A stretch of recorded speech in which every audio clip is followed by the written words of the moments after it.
And to discuss the details of the situation in Guatemala, I'm joined now by Carmen Munoz of the Atlantic Council. Welcome to the broadcast. Thanks for having me. Tell us, we've had so many protests, so much upheaval here. Why hold the elections now? And what is the best case scenario that could come out of this?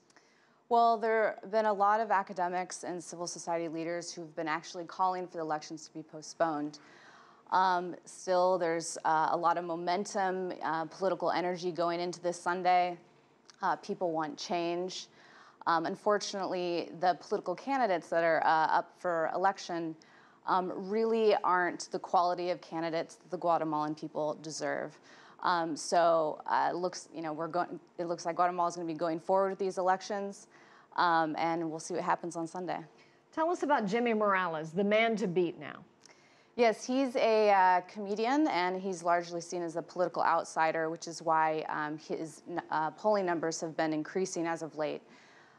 His competitor, Manuel Baldizon, is known to be corrupt, and so as the events of this week have unfolded, we've seen Morales' numbers increase, Baldizon's going down, because a vote for Morales is seen as a vote against corruption. And what about Sandra Torres, the former First Lady? Yes, she largely represents, she has stronger popularity in the rural areas. Her numbers are still below those of Baldizon and Morales, and I would predict that Morales and Baldizon, neither candidate will get a majority needed to win outright this Sunday. And they will go to a runoff election on October 25th. What's the best case scenario for the people of Guatemala right now? What do they want? What do they want to see from their leader? Well, you know, this is a historic moment for Guatemalans. They have proven that they do not accept corruption, that no one is above the law. And I think that should really be celebrated, and they are celebrating this in the streets.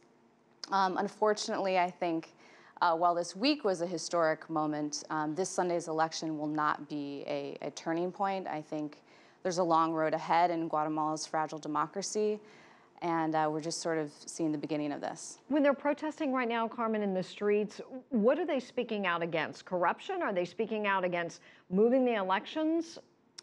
It's primarily against corruption and against the elections, and the fact that no candidate really captures what the Guatemalan people are looking for. I was fortunate enough to live in Guatemala for 2 years as a Peace Corps volunteer, and after speaking with many of my friends, a lot of them are not going to vote on Sunday because they don't believe any candidate is truly deserving of their vote. And what would that accomplish? Well, it would delegitimize the new government in power, and like I said, it's going to be a longer road ahead. There's a lot of energy and celebrations this week, but unfortunately, I think the coming months in Guatemala are going to be very difficult. Carmen Munoz with the Atlantic Council, we appreciate your time. Thank you so much.